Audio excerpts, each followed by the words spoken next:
अस्सलाम वालेकुम। आज के इस वीडियो में हम देखेंगे डेटाबेस क्रिएट कैसे करते हैं और डेटाबेस मैनेज कैसे करते हैं। आने वाली वीडियोस में हम देखेंगे कि हम अपने PHP प्रोजेक्ट का डेटाबेस के साथ कनेक्शन कैसे इस्टेब्लिश करते हैं। हम PHP फाइल से डेटाबेस में डाटा ऐड, अपडेट, डिलीट कैसे करते हैं। अगर हमारे डेटाबेस में पहले से डाटा मौजूद है तो वो डाटा हम अपनी PHP फाइल में कैसे दिखाएंगे या कैसे हम यूज़ कर सकते हैं। आज की इस वीडियो में सिर्फ हम देखेंगे कि हम डेटाबेस क्रिएट कैसे करते हैं और डेटाबेस को मैनेज कैसे करते हैं। डेटाबेस को क्रिएट और मैनेज करने के लिए हम यहाँ पे राइट करेंगे local host /php myadmin। php myadmin किस लिए यूज़ किया जाता है? PHP myadmin डेटाबेस क्रिएट और मैनेज करने के लिए यूज़ किया जाता है। आज के दिन हम PHP myadmin को कंप्लीट देखेंगे, डिटेल से देखेंगे। सबसे पहले हम यहाँ पे बात करते हैं कि हम PHP myadmin के अंदर न्यू डेटाबेस क्रिएट कैसे करते हैं। न्यू डेटाबेस क्रिएट करने के लिए हम सिंपल यहाँ न्यू के ऊपर क्लिक करेंगे।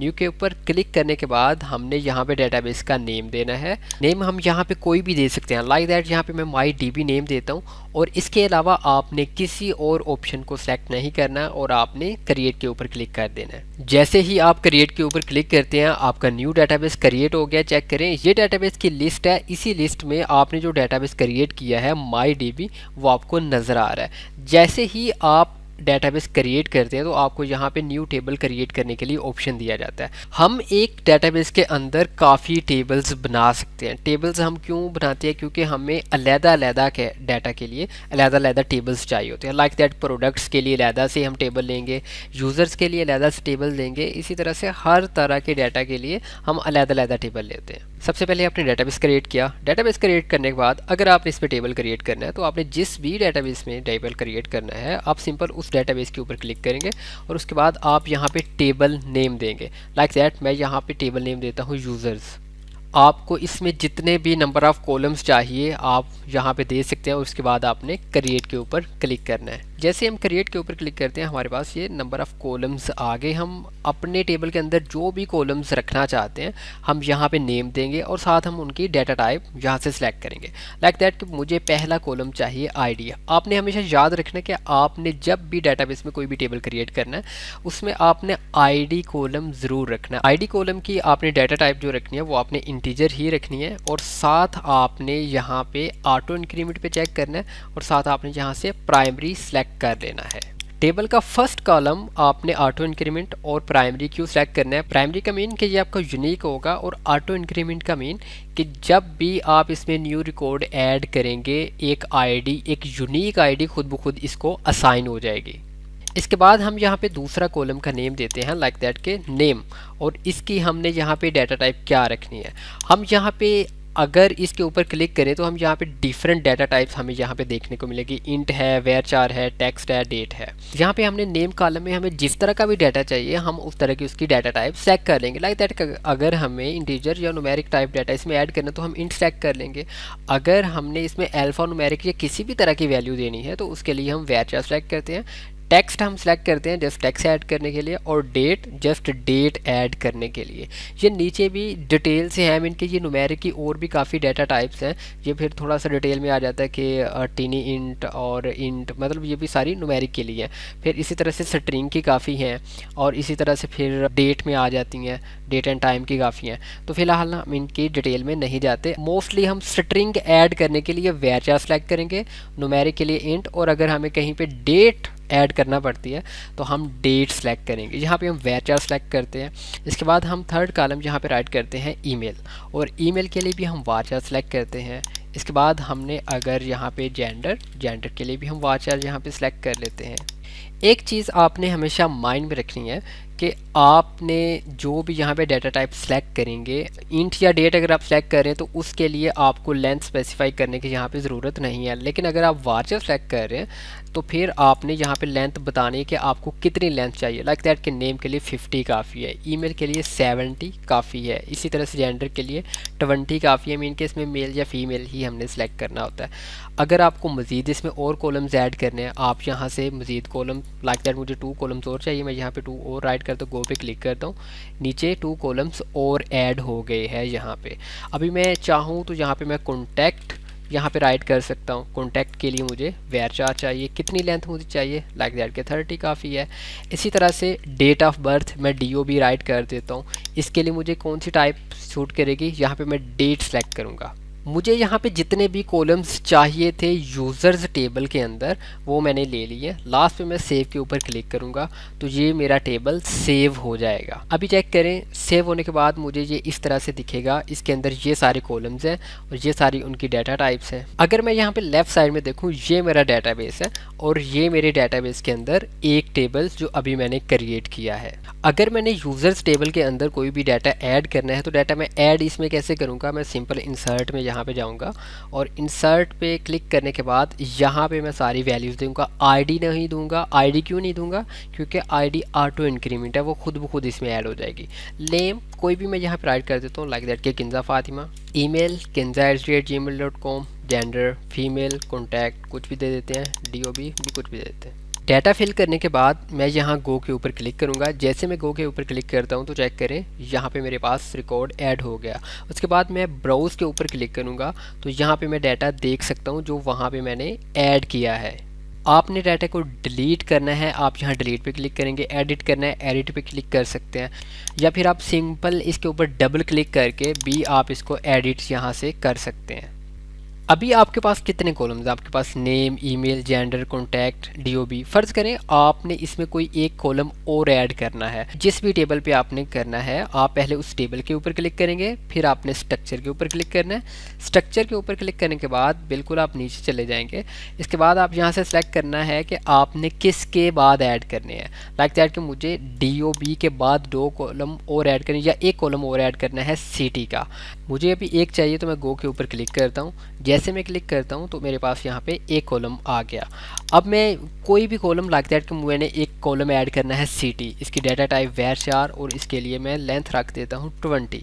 सेव के ऊपर मैं क्लिक करूँगा तो मेरे पास एक कॉलम इसके अंदर और ऐड हो जाएगा। PHPMyAdmin में डाटाबेस मैनेज करना या क्रिएट करना कोई टफ नहीं है, बहुत ईजी है। क्रिएट करने के लिए हम सिंपल न्यू के ऊपर क्लिक करते हैं। क्रिएट होने के बाद यहाँ पे हम उस डाटाबेस के अंदर जो भी टेबल क्रिएट करना चाहें टेबल क्रिएट कर सकते हैं। उसमें जो भी कॉलम रखना चाहें कॉलम रख सकते हैं। बाद में अगर हमने उसके अंदर कोई मॉडिफिकेशन करनी है, लाइक दैट कोई कॉलम्स और ऐड करने हैं या कॉलम्स डिलीट करने हैं, तो हम क्या करते हैं, हम उस टेबल पे क्लिक करते हैं, स्ट्रक्चर में जाते हैं। जो कॉलम हमें नहीं चाहिए यहाँ से हम ड्रॉप कर सकते हैं। न्यू ऐड करने हैं, यहाँ से हम न्यू ऐड कर सकते हैं। हमने इसमें डाटा ऐड करना है तो वो मैंने आपको बताया इंसर्ट पे जाके हम कर सकते हैं। आपने फ़र्ज़ करें कि यहाँ पे आपको एक और टेबल चाहिए इस डाटाबेस के अंदर, तो कैसे, लाइक दैट कि मुझे यहाँ पे एक स्किल्स का चाहिए। मैं यहाँ पे न्यू पे क्लिक करूँगा, यहाँ पे मैं टेबल का नेम दूंगा स्किल्स, और यहाँ पे मैं उसी तरह से आईडी, इंटीजर टाइप, और यहाँ पे मुझे ऑटो इंक्रीमेंट और प्राइमरी जो है ना यहाँ पे सिलेक्ट करना है। और बाकी के नेम यानी कि यहाँ पे स्किल नेम आ जाएगा। और यहाँ पे मुझे फ़र्ज़ करें कि यहाँ पे 2 ही मैं फिल करता हूँ और इसकी मैं डाटा टाइप var कर देता हूँ और 30। बाकी अगर मैं फिल नहीं करूँगा और मैं सेव के ऊपर क्लिक कर देता हूँ तो सिंपल मेरे पास सिर्फ़ और सिर्फ 2 ही इसमें कॉलम्स ऐड होंगे, आईडी और नेम। बाकी जो मैंने फिल नहीं किया है वो इग्नोर हो जाएंगे।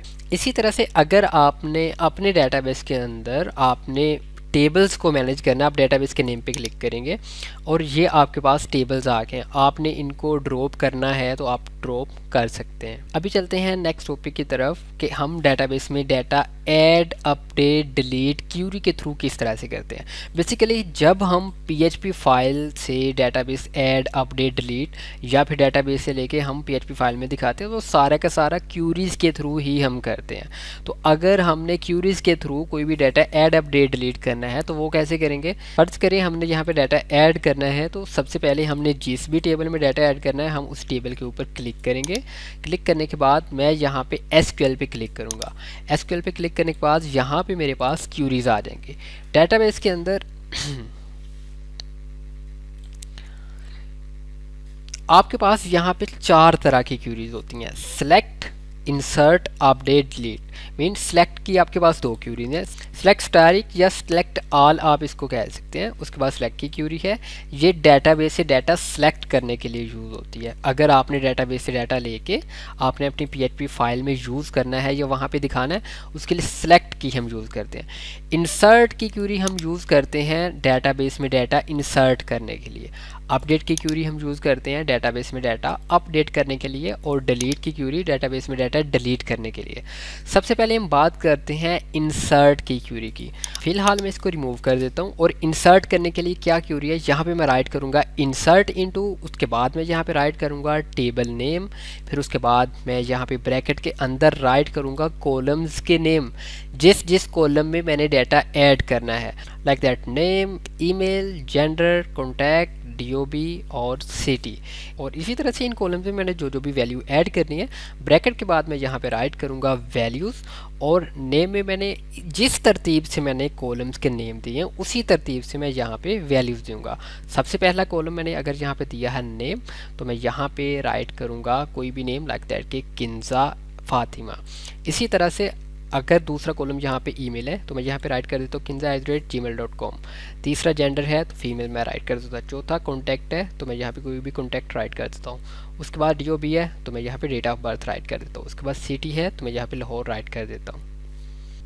यहाँ पे आपने नोट किया होगा कि जो हम यहाँ पे टेबल का नेम और यहाँ पे कॉलम के नेम के साथ जो बैक टिक यूज़ कर रहे हैं ये डिफरेंट है, और जो वैल्यूज़ के साथ हम जो ये पंक्चुएशन मार्क यूज़ कर रहे हैं ये डिफरेंट है। ये आपका जो साइन है कीबोर्ड के बिल्कुल लेफ़्ट साइड पे टॉप पे जो आपका एस्केप का बटन है उससे बिल्कुल जो नीचे वाला बटन है हम उससे ये वाला साइन लेते हैं बैक टिक। आपने अपने माइंड में हमेशा ये रखना है कि अगर आपने टेबल का नेम या फिर आपने कॉलम का नेम लेना है तो उसके दोनों तरफ हमने बैक टिक लेना है। अगर हमने वैल्यूज़ लेनी है कॉलम की वैल्यूज़ तो उसके लिए हम पंक्चुएशन मार्क दोनों तरफ लेते हैं, या हम इसको सिंगल कोमा भी कहते हैं, इन्वर्टेड कोमा। तो इंसर्ट क्यूरी का सिंटैक्स क्या है, आपने राइट सिंपल राइट किया इंसर्ट इनटू टेबल का नेम, उसके बाद यहाँ पे कॉलम्स और उसके बाद वैल्यूज़। जिस तरह से आपने यहाँ पे कॉलम्स राइट किए हैं उसी तरतीब ने हमने यहाँ पे वैल्यूज़ दी, और वैल्यूज़ देने के बाद हम यहाँ पे जैसे ही गो पे क्लिक करेंगे चेक करें यहाँ पे हमारा रिकॉर्ड इंसर्ट हो गया। अगर मैं ब्राउज़ पे जाके आपको चेक करूँ तो चेक करें यहाँ पे ये हमें रिकॉर्ड यहाँ पे नज़र आ रहा है। इसी तरह से अगर हमने रिकॉर्ड डिलीट करना है, अपडेट करना है, फिर से हम एसक्यूएल के ऊपर जाएंगे। अगर हमने अपडेट करना है तो अब हम क्या करेंगे, इसका क्या सिंटैक्स है। अपडेट का सिंटैक्स है कि आप राइट करेंगे अपडेट टेबल का नेम, उसके बाद सेट के बाद आपने कॉलम का नेम और जो भी वैल्यू आपने अपडेट करनी है आप वो वाली वैल्यू देंगे, और लास्ट पे आप कंडीशन लगाएंगे कि आपने रिकॉर्ड अपडेट करना कौन सा है। लाइक दैट कि मैं यहाँ पे ब्राउज़ पे जाता हूँ क्योंकि आपके पास हर रिकॉर्ड की एक यूनिक आईडी है। लाइक दैट कि यहाँ पे अगर ID 2 है, मैंने इस रिकॉर्ड को अपडेट करना है तो क्या करूँगा, एसक्यूएल में जाऊँगा, यहाँ पे मैं अपडेट पे क्लिक करता हूँ, अपडेट यूज़र्स। फ़र्ज़ करें मुझे यहाँ पे सिर्फ नेम और ईमेल चेंज करने हैं तो मैं यहाँ पे क्या करूँगा, बाकी सारे यहाँ से मैं रिमूव कर देता हूँ, और उसके बाद यहाँ पे मैं ये रिमूव करके जो भी मैंने अपडेट करना है वो वाली वैल्यू मैं यहाँ पे दे देता हूँ। लाइक दैट कि मैं यहाँ पे राइट कर देता हूँ इशाल, और ईमेल की वैल्यू में यहाँ पे मैं राइट कर देता हूँ ishal@gmail.com। लास्ट पे कंडीशन आपने यहाँ पे लगानी है कि वेयर ID इक्वल टू, किस ID का हमने करना है, वेयर ID इक्वल टू 2। तो सिंपल इसका क्या सिंटैक्स हुआ, अपडेट टेबल का नेम, सेट और उसके बाद कॉलम उसकी वैल्यू, कोमा, फिर से कॉलम उसकी वैल्यू, फिर से आपने और भी आगे कुछ देने हैं आप दे सकते हैं, और लास्ट पे कंडीशन के आपने किस ID का रिकॉर्ड अपडेट करना है। हम यहाँ पे अब गो पे क्लिक करते हैं। जैसे हम गो के ऊपर क्लिक करेंगे ब्राउज़ में जाते हैं तो यहाँ पे आप चेक करें यहाँ पे नेम और ईमेल अपडेट हो गया। इसी तरह से अगर आपने डिलीट करना है तो डिलीट भी इसी तरह से हम करेंगे। हम एसक्यूएल में जाएंगे, एसक्यूएल में जाने के बाद हम डिलीट के ऊपर क्लिक करेंगे। जिस रिकॉर्ड को हमने डिलीट करना है, फ़र्ज़ करें हमने उस रिकॉर्ड को डिलीट करना है जिसकी ID है 1, तो हम लास्ट पे राइट करते हैं where ID equal to 1 delete from users, कि यूज़र्स वाले टेबल से डाटा डिलीट करना है जहाँ पे ID क्या है 1। जैसे ही हम गो के ऊपर क्लिक करते हैं तो ये वाला रिकॉर्ड डिलीट हो जाएगा। ब्राउज़ पे क्लिक करते हैं, चेक करें ये वाला रिकॉर्ड डिलीट हो गया। इसी तरह से सिलेक्ट हम यूज़ करते हैं डेटाबेस में से डाटा सेलेक्ट करके, तो यूज़ करने के लिए यहाँ पे सिलेक्ट की दो क्यूरीज होती हैं, एक होती है select all, select asterisk from users. इसका मीन ये है कि यूज़र्स टेबल के अंदर जितना भी डाटा है, जितने भी कॉलम्स है, सब कॉलम्स का सब डाटा मैंने यहाँ से सिलेक्ट करना है। अगर इसके बाद मैं कोई यहाँ पे कंडीशन लगाता हूँ लाइक दैट कि वेयर ID इक्वल टू 2 या वेयर सिटी लाहौर, तो फिर मुझे उसी कंडीशन के मुताबिक मुझे डाटा मिलेगा। लाइक दैट अगर अभी मैं यहाँ पे गो पे क्लिक करता हूँ, क्योंकि मेरे पास एक ही रिकॉर्ड है तो मुझे यहाँ पे एक रिकॉर्ड शो हो गया। इसी तरह से सिलेक्ट की जो दूसरी क्यूरी है उसके लिए मैं एसक्यूएल पे क्लिक करता हूँ और अगर मैं यहाँ सेलेक्ट पे क्लिक करता हूँ, मुझे जो जो कॉलम चाहिए, फ़र्ज़ करें मुझे सारे कॉलम नहीं चाहिए, मुझे कौन कौन से कॉलम चाहिए, मुझे जस्ट चाहिए नेम और ईमेल, तो मैं बाकी यहाँ से रिमूव कर दूँगा। और लास्ट पे अगर मैंने कोई कंडीशन लगानी है तो कंडीशन लगाऊंगा, वरना इसी तरह से कि अगर मुझे सारा डाटा चाहिए मैं कंडीशन नहीं लगाऊंगा। अगर मुझे कुछ डाटा चाहिए like that where city equal to Lahore, सिर्फ लाहौर शहर का मुझे इनके यूज़र्स चाहिए, तो फिर मैं कंडीशन लगा लूँगा where city equal to Lahore. तो अभी सिर्फ मेरे पास 2 कॉलम्स का रिकॉर्ड आएगा, बाकी कॉलम्स का रिकॉर्ड नहीं आएगा। जैसे मैं गो पे क्लिक करता हूँ, चेक कर मेरे पास सिर्फ और सिर्फ नेम और ईमेल का कॉलम आया है। लास्ट पे हम बात करते हैं कि अगर हमने डेटाबेस को रीनेम करना है वो कैसे करेंगे। हम सिंपल यहाँ पे माई डी बी पे मैं क्लिक करूँगा, जो भी मेरे डेटाबेस का नेम है। उसके बाद मैं क्लिक करूँगा ऑपरेशंस पे, और यहाँ पे रीनेम डेटाबेस टू मैंने जिसमें भी करना है लाइक दैट कि मैंने यहाँ पे माई डेटाबेस मैंने कंप्लीट यहाँ पे राइट करना है। मैं गो पे क्लिक करूँगा तो ये मेरा डेटाबेस रीनेम हो जाएगा। चेक करें, यहाँ पे मेरा डेटाबेस रीनेम हो गया। इसी तरह से अगर आपने अपने टेबल को रीनेम करना है लाइक दैट स्किल्स को आपने रीनेम करना है, आपने इसके ऊपर क्लिक किया, ऑपरेशंस पे आप क्लिक करेंगे। ऑपरेशंस पे क्लिक करने के बाद आप यहाँ पे टेबल रीनेम टू जिसमें भी आपने रीनेम करना है आप यहाँ पे टाइप करेंगे, गो पे क्लिक करेंगे, आपका रीनेम हो जाएगा। आज पे हम बात करते हैं इंपोर्ट और एक्सपोर्ट के ऊपर।